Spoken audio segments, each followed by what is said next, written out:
5월 30일 월요일 삶의 기적을 일으키는 30분 예배를 시작하도록 하겠습니다. 하나님께서 오늘 우리에게 주신 말씀은 사무엘상 15장 27절에서 33절까지 말씀입니다.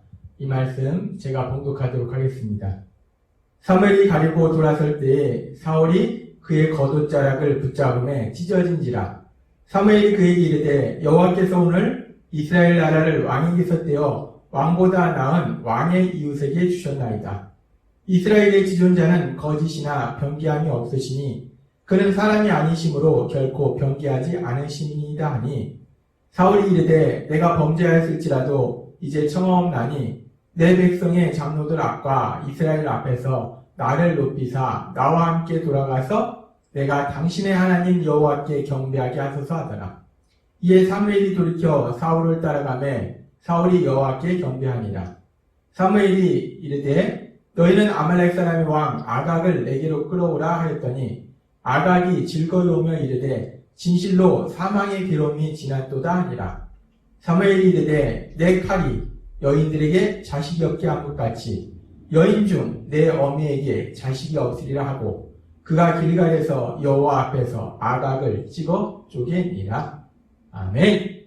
오늘도 이 시간 하나님께서 우리에게 주신 말씀을 듣기 전에 잠시 기도한 시간 갖도록 하겠습니다. 하나님 아버지 감사합니다. 오늘도 저희들 사랑하셔서 저희를 사랑하시는 하나님 만나게 하시고 하나님의 말씀을 듣게 하시니 감사합니다.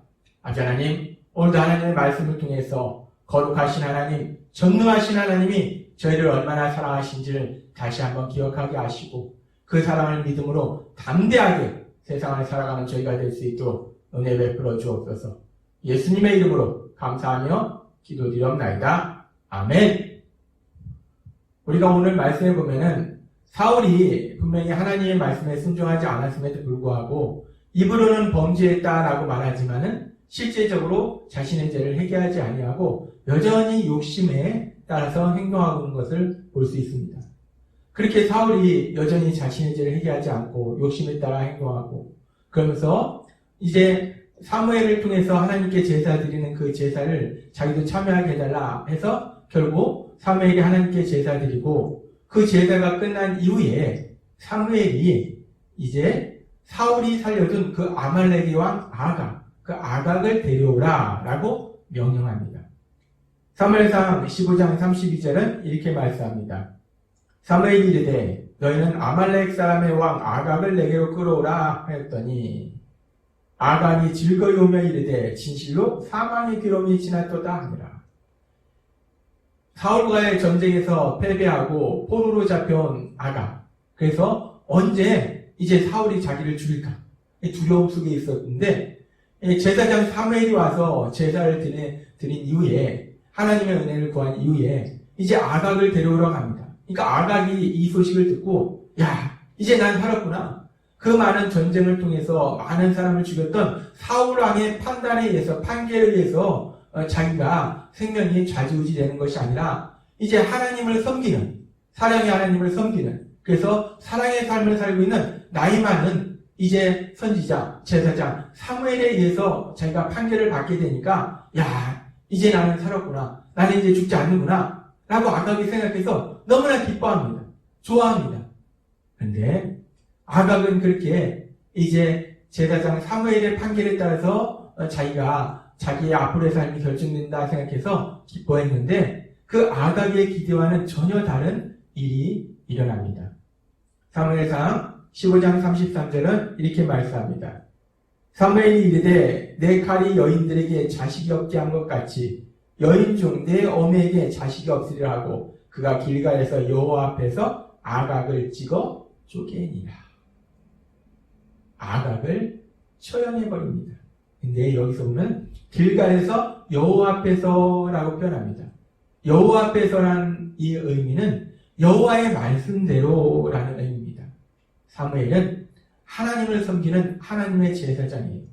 그래서 하나님이 말씀하신 그대로 순종하는 모습을 볼 수 있습니다. 하나님이 이 아말렉 사람들 다 진멸하라, 죽이라 라고 말씀하셨는데 사울이 아각을 살려줬어요. 근데 사무엘은 하나님의 말씀에 순종해서 그 아각을 사형시켜버립니다. 처형해버립니다. 그러면서 지금 여기서 보면은 사무엘이 아각을 처형하면서 사무엘이 이렇게 말합니다. 지금 우리가 15장 33절에서 말씀해 보면은 내 칼이 여인들에게 자식이 없게 한 것 같이 여인 중 내 어미에게 자식이 없으리라 라고 사무엘이 얘기합니다. 이 아각의 칼이 여인들에게 자식이 없게 만든 것처럼 그렇게 한 것처럼 이제 너를 네 어미도 너의 어머니도 자식이 없게 되리라 라고 말씀합니다. 이 말씀은 아각이 많은 전쟁을 통해서 많은 사람들을 죽였어요. 많은 사람들을 아주 처참하게 고통 속에서 죽였습니다. 그래서 그 죽은 사람들의 엄마들이, 어머니들이, 그 여인들이 자녀들이 죽음을 해서 자녀가 없어졌어요. 그렇듯이 이제 아각의 어머니도 아각을 죽임으로 인해서 자녀가 없는 사람을 만들어줄 것이다 라고 사무엘이 말하는 겁니다. 아각이 한 그대로 아각에게 형벌을 내릴 것이다 라는 말씀입니다. 이 사무엘의 이 말은 단순히 사무엘의 그런 말이 아니라 하나님께서 이미 이스라엘 백성에게 주신 하나님의 명령에 따른 겁니다. 하나님은 출애굽기 21장과 신명기 19장에서 비슷한 말씀을 하시는데 신명기 19장 21절은 이렇게 말씀합니다. 내 눈이 궁일이 여기지 말라. 생명에는 생명으로, 눈에는 눈으로, 이에는 이로, 손에는 손으로, 발에는 발로니라. 그러니까 어떤 사람이 죄를 지어서 그 죄를 지은 해를 가한 것이 생명의 해를 가했다. 그럼 생명으로 갚아야 된다는 거예요. 눈에 피해를 줬다. 그럼 눈을 똑같이 피해를 당해야 된다는 겁니다. 이에는 이요, 손에 해를 가했다. 그럼 손에 똑같이 형벌을 받아야 된다는 겁니다. 발에 해를 가했다. 그럼 발에 똑같이 형벌을 받아야 된다는 겁니다. 이런 법을 우리가 동해보복법이다라고 얘기합니다. 똑같이 자기가 해를 가한 거랑 똑같은 형벌을 받게 되는 거, 그걸 동해보복법이다라고 얘기하는데 하나님께서는 분명히 공의한 하나님이시기 때문에 죄를 지은 그 죄에 대해서 분명하게 형벌을 받도록 만들어 주신다는 거예요. 그래서 죄를 지은 사람이 그 죄에 합당한 형벌을 받도록 하시는 거, 그것이 바로 동해보복법입니다. 그래서 지금 아각이 여인들에게 자녀가 없게 만들었기 때문에 아각을 죽여서 아각의 어머니도 또한 자녀가 없는 그런 여인을 만들어줄 것이다 라고 사무엘이 말한 것입니다. 그런데 우리가 하나님께서 출애굽기 21장과 신명기 19장에서 말씀하신 이 동해보복법, 이에는 이에, 손에는 손, 발에는 발, 이 동해보복법을 오해해서는 안 됩니다. 하나님이 말씀하시는 동해보복법, 물론 하나님은 공의 하나님이시기 때문에 죄를 졌을 때 그 죄에 대한 형벌을 반드시 받도록 하시는 것이 하나님이신데 이 동해보복법은 그래서 반드시 누군가 너한테 피해를 줬으면 반드시 보복해라 라는 말씀은 아니라는 겁니다. 누군가 너에게 피해를 줬으면 반드시 똑같이 보복해라 라는 말씀이 아니라 누군가 너에게 손에 피해를 줬으면 손에만 형벌을 가할 것이지 발이나 다른 곳까지 형벌을 가하면 안 된다. 발에 피해를 줬으면 발에만 형벌을 가할 것이지 다른 곳까지 피해를 주면 안 된다 라는 말씀이라는 거예요. 이 말씀은 반드시 그 피해에 대해서 보복하라는 말씀이 아니라 피해에 대해서 보복하려면 자신이 받은 피해만큼만 그 피해를 넘어서는 그런 보복을 해서는 안 된다 라는 하나님의 말씀이라는 겁니다. 그리고 사실 하나님께서 이렇게 그 피해를 준 만큼만 보복해라 라는 이 말씀은 이제 예수님께서 우리를 구원하시기 위해서 이 땅에 오셨을 때 우리 예수님께서는 이렇게 말씀하십니다. 마태복음 5장 38절부터 말씀. 또 눈은 눈으로 이는 이로 갚으라 하였다는 것을 너희가 들었으나 출애굽기 21장이나 신명기 19장에서 하나님이 이렇게 말씀하셨어요. 하나님이 그렇게 말씀하셨는데 39절에 이렇게 말씀합니다. 나는 너에게 이르노니 악한 자를 대적하지 말라. 보복하지 말라는 겁니다. 복수하지 말라는 거예요. 누구든지 내 오른편 뺨을 치거든 왼편도 돌려대며 또 너를 고발하여 속옷을 가지고자 하는 자에게 겉옷까지도 가지게 하며 또 누구든지 너를 억지로 오리를 가게 하거든 그 사람과 심리를 동행하고 내게 구하는 자에게 주며 내게 꾸고자 하는 자에게 거절하지 말라. 또 내 이웃을 사랑하고 내 원수를 미워하라 하였다는 것을 너희가 들었으나 나는 너에게 이르노니 너희 원수를 사랑하며 너희를 핍박하는 자여 기도하라. 하나님 예수님은 말씀하실 때 이에는 이 손에는 손 동해보복법으로 그렇게 대처하지 말고 너에게 피해를 가한 그 원수조차도 사랑하라. 그를 위해서 기도하라 라고 말씀하신다는 거예요. 하나님은 공의의 하나님이시기 때문에 죄에 대해서 반드시 형벌을 받도록 하시는 하나님이시지만 그럼에도 불구하고 죄인을 불쌍히 여기시는 또한 사랑의 하나님이심을 우리가 알 수 있다는 겁니다. 그러면서 이렇게 공의의 하나님과 사랑의 하나님, 그 하나님의 공의와 하나님의 사랑이 만나서 놀라운 기적을 이룬 곳이 있습니다. 거기가 어디냐? 바로 예수님의 십자가예요. 로마서 3장 23절부터 26절은 이렇게 말씀합니다. 모든 사람이 죄를 범하였음에 하나님의 영광에 이르지 못하니 우리는 모두 죄인이라는 거예요. 그래서 우리는 무서운 죄에 대한 형벌을 받을 수밖에 없다는 겁니다. 죽음의 형벌을 받을 수밖에 없어요. 24절이 이렇게 말씀합니다.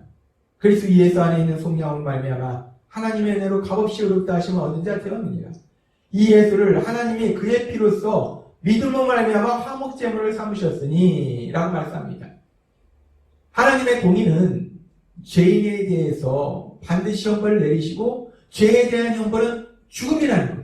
근데 그 하나님은 죄인을 불쌍히 여기신다는 거예요. 그래서 하나님께서 독생자 예수님을 화목제물로 삼으셨다. 독생자 예수님께서 죄를 지은 우리를 대신해서 죄의 형벌을 받으셨다는 거예요. 그럼으로 인해서 하나님의 공의가 이루어집니다. 하나님의 공의는 죄에 대해서 형벌을 내리시는 건데 죄를 지은 우리를 대신해서 예수님께서 십자가에서 죽으심으로 하나님의 공의가 이루어지고 이제 그 예수님을 믿으면 우리가 죄에서 구원받음으로 인해서 하나님이 우리를 사랑하시는 그 사랑이 이루어지고 그래서 하나님의 공의와 하나님의 사랑이 만나는 곳이 십자가고 그 하나님의 공의와 하나님의 사랑이 만나는 그 십자가의 예수님을 믿을 때 죄인이 하나님의 사랑받는 자녀로 변화되는 놀라운 기적이 일어나게 된다는 겁니다. 그래서 하나님께서는 바울 사도를 통해서 고린도전서 1장 18절에서 이렇게 말씀합니다. 예수께서 우리를 위해 죽으셨다는 이 십자가의 도가 멸망할 사람들에게 얼마나 어리석게 드리는가를 나는 잘 알고 있습니다. 그러나 구원받은 우리는 이것이 바로 하나님의 능력이라는 것을 잘 압니다. 아멘. 바울 사도를 통해서 하나님이 말씀하실 때 예수님께서 우리를 위해 십자가에 죽으셨다. 이것이 믿지 않는 사람들에게는 어리석게 들리는 거예요. 미련하게 들리는 거예요. 아니 예수님이 하나님이시라며 모든 것을 할 수 있는 전능하신 능력이 있다며 죽은 자에서 살리신다며 그럼 자신이라고 구하지 왜 허무하게 십자가에서 죽으신데? 예수님이 십자가에 돌아갈 때 사람들은 비웃었습니다. 지금도 여전히 사람들은 믿지 않아요. 아니 모든 것을 할 수 있는 하나님이신 예수님이 왜 십자가에 돌아가신대? 사람들은 참으로 어리석다고 참으로 미련하다고 비웃습니다. 근데 그 십자가는 죄인이 죽어야 되는 하나님의 공의와 그럼에도 불구하고 죄인을 사랑하시는 하나님의 사랑이 만나서 죄인이 하나님의 사랑받는 자녀로 변화되는 놀라운 기적이 일어나는 하나님의 능력, 그 능력이 일어나는 것이 예수님의 십자가라는 겁니다. 하나님 우리에게 분명히 말씀하십니다. 그 십자가의 예수님, 그 십자가의 예수님을 믿으면 하나님의 사랑과 하나님의 공의가 만나서 죄인이었던 우리들이 이제 죄사함 받아서 하나님의 사랑을 받는 자녀로 변화되는 놀라운 기적이 일어나게 될 걸 믿습니다. 하나님의 능력이 우리 삶 속에 임하게 될 걸 믿습니다. 오늘 주신 말씀처럼 그 하나님의 사랑과 하나님의 공의가 만나서 하나님의 능력을 나타내는 그 예수님의 십자가, 그 십자가에 예수님을 믿음으로 인해서 그 하나님의 능력을 체험하는 죄인이 하나님의 사랑받는 자녀로 변화되는 그 놀라운 기적, 그래서 하나님께서 행하신 그 놀라운 역사를 봉사하게 체험하시는 여러분 되시길 주님의 이름으로 축원합니다. 기도하겠습니다. 하나님 아버지 감사합니다. 오늘도 주신 말씀처럼 하나님의 공의와 하나님의 사랑이 만나서 죄인이 하나님의 사랑받는 자녀로 변화되는 그 놀라운 하나님의 능력이 나타난 그 예수님의 십자가, 그 십자가 예수님을 믿음으로 인해서 그 놀라운 하나님의 능력을 체험하는, 그 하나님의 능력을 삶 속에 풍성히 체험하는 저희 모두가 될 수 있도록 은혜 베풀어 주옵소서.